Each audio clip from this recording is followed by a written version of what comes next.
Good afternoon, everybody, and warm out there. But just what you want this time of year. Well, you're kind of finding out who you're going to be, and we're still in that process. Obviously, last year as you go through the camp and you go through year one, you kind of start to define yourself a little bit, and we're in that process for year two, and it's going to take a minute. It's not immediate. And we're nowhere near where we want to be. I am pleased with the effort that we've gotten to start out camp. We're not that deep into it to draw any conclusions, and I know you're probably going to want to know about this, that, and the other thing. We're not at the conclusion point yet in any way, shape, or form. We've got the rest of this week and a big week coming up next week until we're, 2 weeks out, and those decisions will get made eventually. I think we've got the depth necessary to compete at several positions that we got to kind of let it sort out a little bit and see where it's at. And that's a good thing. That's not a bad thing. But overall, I'm really pleased with the effort. I think they want to be really good. I'm not sure all the time we understand what it takes to do that. We're still working on that. We're still fighting through certain situations and certain things that we're going to have to get, whether it's physically or mentally or emotionally stronger as we come together and kind of define throughout the rest of camp exactly what the 2023 version of LSU offensive football is going to look like. But I think I'm encouraged by what I see, and I'm excited by what I see. So with that, I'll open it up to questions. It seemed like Malik Neighbors was all over the place today. How have you seen him grow from when you first saw him last year to now? Yeah, there's a guy that, Malik, I have a lot of respect for on a number of different levels, but mostly because he comes to better his craft every single day. There's not a time where he doesn't have his complete attention on getting better at what he does on the practice field. And people like that, you just naturally kind of, move towards. He is somebody that is a good example for especially the younger players in our program to watch, to emulate on how to show up every day, how to put yourself in a position where you can improve at the skills necessary, and really look forward to continuing to develop Malik as Malik develops Malik, because that's his mindset. And helping those other guys come along as well. Hey, Mike, in what demonstrable ways have you seen Jaden progress, his comfort level, the things that he's able to do on the field physically? Yeah, I just think, year two allows him a comfort level from a knowledge standpoint, from a knowledge of not only offense, but knowledge of personnel standpoint, where he feels like he can let it rip a little bit more. And we continue to encourage him to do that more and more and more. And I think he's taken upon himself as much as anything to play that way and be aggressive and make sure that he's given opportunities where they're needed and being smart with the football at the same time, but also understanding that we've got some pretty dynamic people around him that need to have their hands on the football, and he's done a really good job of continuing to develop where that's concerned.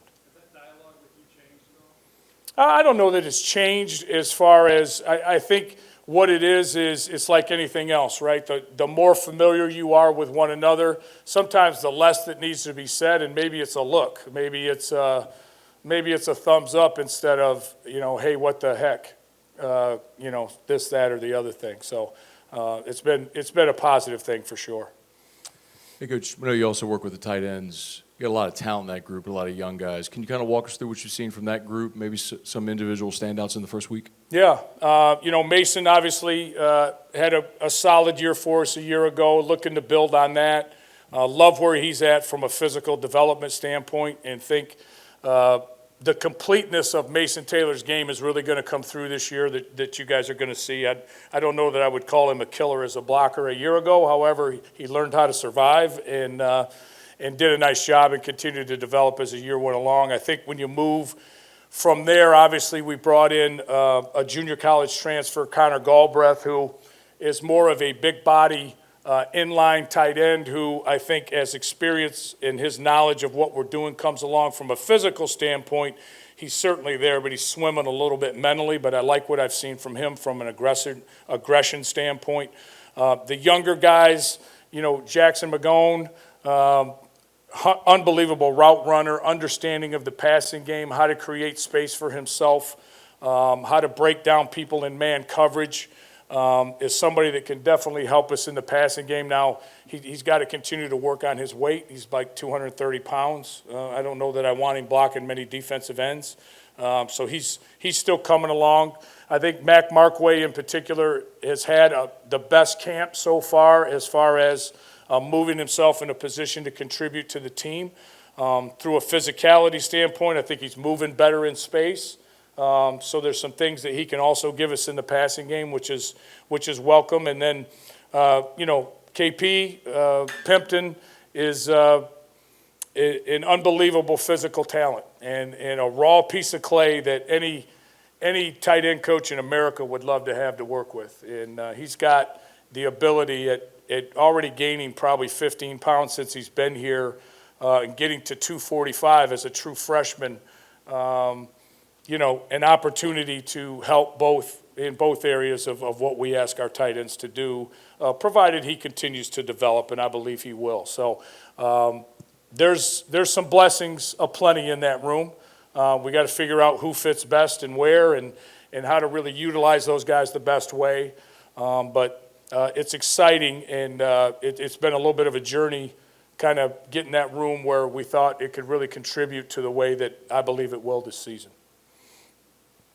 Coach, with the veterans you've got on offense and the numerous guys you've got at each skill position, are you seeing where there's things you can do offensively that you couldn't do last year? Are you seeing the possibilities? I definitely am, and I think they do too. And I think, year two in a system, obviously, they're not just worried about necessarily what their assignment is on a particular play call. We're past that. And we started to get past that probably 5 or 6 days into spring ball, and they carried that into the summer where there's a more understanding offense as a whole in what we're trying to accomplish, not just what we're doing, but why we're doing it. And, that how their job interacts with the job of the guy next to them, and the details in particular, my Lord, the details. Like you watch last year's tape of us, and we're out there in survival mode offensively. And now we're deeper into the details, and we understand defensive looks better and what causes us issues, what doesn't, how to adjust it. All those things get better with time, good Lord willing. And with the veteran guys that we have, that's been the case so far, where their recognition level, their understanding of the details of their position in particular has gotten better and better and better. And what that hopefully leads to down the road is the ability to move those guys into different positions and let them go and cause some angst on the defensive coordinator's part. Hey, Mike Wilson-Alexander from The Advocate. We talked with you in the spring about how y'all wanted to create more explosiveness in a few different ways. Where do you think, have y'all made the progress or are continuing to make the progress that you'd like to in that spot? And just what is continuing to go into being more explosive? Is it as simple as, I don't know, like different routes, or is there more that goes into that? Yeah, I think a couple things. I think first off, I thought we caught a lot of footballs with our backs turned to where we were trying to score last year, if that makes sense. So we ran a lot of stops and comebacks and different things like that, and we're good at it. So it's easy to call as the play caller the things that you're obviously good at. And we did some things in some of our other concepts, passing game-wise, where there wasn't as many, I didn't think, catch-and-run opportunities, which really can contribute to your explosiveness and how much more explosive you can be. So we've tried to correct that from a scheme standpoint. Not that we're not going to throw stop routes into the boundary and things like that, because we got guys that can do those jobs and they're really effective things. But I think what we looked at was trying to create more catch-and-run opportunities for the great athletes that we have and allow those guys to be what they are, which is, with the ball in their hands, pretty dangerous football players. So I've seen some real real positive progress where that's concerned. I like a lot of the things that we're doing where we just subtle tweaks to what we were doing scheme-wise a year ago to allow those guys with proper ball placement to have a few more catch-and-run opportunities, and it's led to more explosiveness. Coach, I guess you just talked about it to an extent, but their overall confidence now that you know who the offensive line is as opposed to a summer ago, you know who the quarterback is, and they're a second year in the playbook, just the overall productivity and confidence they have in this month leading up to that first game. Yeah, I think, you know, I think about going into the Florida State game a year ago, and boy, there were a lot of unknowns. And, you know, I don't know how well they knew us, and I don't know how well we knew them. And it's just a whole different feeling and vibe around the growth that we made during the season, allowing those guys to have a little bit more of a head start into what we can possibly become if we continue to work really hard at it as fall camp goes along and as the season goes along, because that's really what we're all driving for is you know, where you are in week 1 and where you are in week 12, 13, and in the bowl game should look different, should be different if you're doing a good job, and as players and coaches in particular. So I think we saw that last year. I think they gained confidence because of that. And we started about 3 rungs up or more from where we ever were last year when we got together in the spring, and I think that continues. So they believe in each other, and you know, we believe in them. So it's got some excitement surrounding it for sure. Coach, on your right, Matthew Bruneth on 3. Just how do you feel about the depth of your offensive line right now, especially a guy like Zalen's Hurd coming in, the way he's been able to play? Yeah, I mean, I think that's a work in progress, as it always is along the offensive line, especially when you have some true freshmen who are kind of dipping their toe in the 2 deep. That's going to be a minute, and as much as anything, you know, have we seen things from each one of them that are really kind of catch your eye and go, boy, that's awesome. He's got a chance. There has been, and from all of those younger kids across the front, you know. I think Mason Lunsford has made some good contributions and will provide some depth inside as well. So I like the additions to the room, whether those are true freshmen or Mason in particular, who will add, I think, some depth to the position. I think it's going to be a minute before we get to the point where we kind of solidify who's going to exactly be where. But there's a lot of really good material to work with there, and I know Coach Davis is excited about it. Over here. You talked briefly about being able to move the veteran guys around on the offense. I talked to John Trey Kirkland a couple days ago, a guy that was going out as you were coming in. He said one of the biggest things that helped him move to quarterback for that bowl game was being a guy who studied the entire concept instead of just his position. Mm-hmm. Is that something that this coaching staff mandates, or is it on the guys to kind of take it upon themselves? Well, it's really how we teach it. So we teach our entire offense, especially on the perimeter conceptually, if you will. So if we're running a 3-by-1 wide receiver route, you know, player 1 to the field on this concept has this. Player 2 has this. Player 3 has this. And I think if you teach it that way, it allows you to sometimes put who normally would be number 2 out at number 1 and he knows what to do, or number 2 at number 3, and flips guys around and put them in different spots to give the defense some different looks and kind of hide splits, hide formations, do some different things along those lines. So if they understand the concept of what you're doing, the parts become interchangeable, and you really have 5 skill guys on the field and 11 personnel at a time that you can kind of mad scientist and flip around wherever you feel like you can take advantage of the defense. And the more depth their knowledge is in understanding the concepts, regardless of position, the more versatility you can have. So that's a good thing. Hey, Coach. Glenn Wesco, 247. We were talking with Coach Kelly last week, and he was really excited about the opportunities to move Aaron Anderson around the offense. Just getting back to the explosive bit, I mean, just how does he fit in? Because it's really easy to notice how quick his change of direction is and just how explosive he can be. Yeah, I mean, he's a guy that has to touch the football. And on me and the rest of the offensive coaches to make sure we're creative enough that we're using the skills that he brings to the table the right way. And he's obviously in the screen game. He's a very valuable piece. Touching the ball and running the ball on jet sweeps and things like that, sure, that's part of it. I think him also having a really good, I think more than just, sometimes you kind of look at like a Aaron Anderson and somebody who's got his ability to start and stop and run fast as maybe a one-trick type of player but Aaron's unbelievably blessed with ball skills, and he can break people down in space. So we've got to get him into those scenarios as much as we possibly can and allow him to do what he's best at. Coach, down here. Thinking back to the Cincinnati days, you had an offense where you were able to run like Joshua Wiley at H-back, running an out, and then Leonard Taylor running a post in the end zone. That seems to be a bit more like the tight end room you have this year. What does having those kind of versatile players at tight end specifically open up in the offense for you? Yeah, I mean, I think it adds to our versatility as an offensive unit, and we can be in 4 wide receivers and put a lot of speed on the field. We can be in 11 personnel with 3 good speed receivers and a tight end who can attach and be physical or get out in space and run routes. We can put 2 tight ends on the field and spread you out if you want to play big, heavy personnel, or tighten you up if you want to play smaller players and have that type of versatility that we didn't have a year ago to do some more of those things that we'd like to do.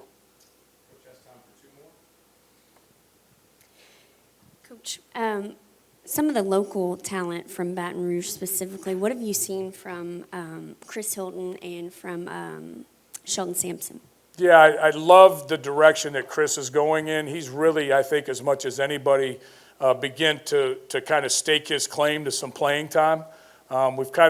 He's been backing up Malik into the boundary most of it, but I think, he's a really smart player. We can move him around if we need to. He's going to play for us, and his consistency has got to continue to get worked on, but he's done so much better than at any other point, and I'm excited about where he's going. Sheldon Sampson is gifted as any wide receiver we've got on the roster. He's swimming in the deep end right now, like a lot of the younger kids are, but when he knows what to do, and he is incredible athleticism, great catch radius, can run a lot better than people give him credit for, and I'm hoping that that's just going to add to what we are if he can continue to come along. You have a lot of running backs. How does that open things up for you? That's a lot. Yeah, I was just wondering, how does that open up scheme-wise for this offense, and what kind of opportunities do you have this year? Yeah, I mean, and part of that is, I'm going to answer that maybe a little bit different, but it's exciting that, there are so many running backs that could step in and play. Does that allow you to do a little bit more of a 2-back system? Okay, if those guys separate themselves as the most athletic guys and they got to touch the ball, why not?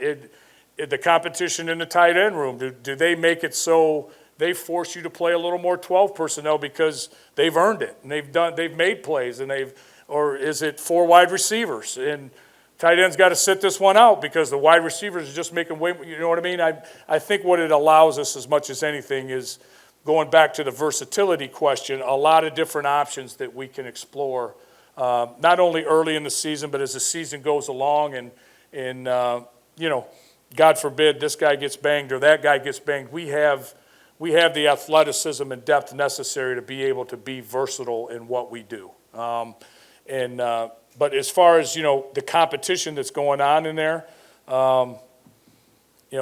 it's a day-to-day deal, and it's kind of been a little bit, which is good and bad. It's good because we're only just starting camp. That one day one of them looks really good, and the next day the next guy really looks good, and it's kind of like been a little bit of a back and forth, and that's one of the positions that I was kind of alluding to in my opening statement about some of this is going to take a few minutes to sort out. But the more those guys understand what we're doing, the more they can contribute and maybe being more than just a running back if that's necessary, splitting them out and putting them out in space and doing some different, the more that they can learn and adjust and know those things, the more versatile it's going to make us and the better it's going to make us. So, because there's depth in there and it's quality depth.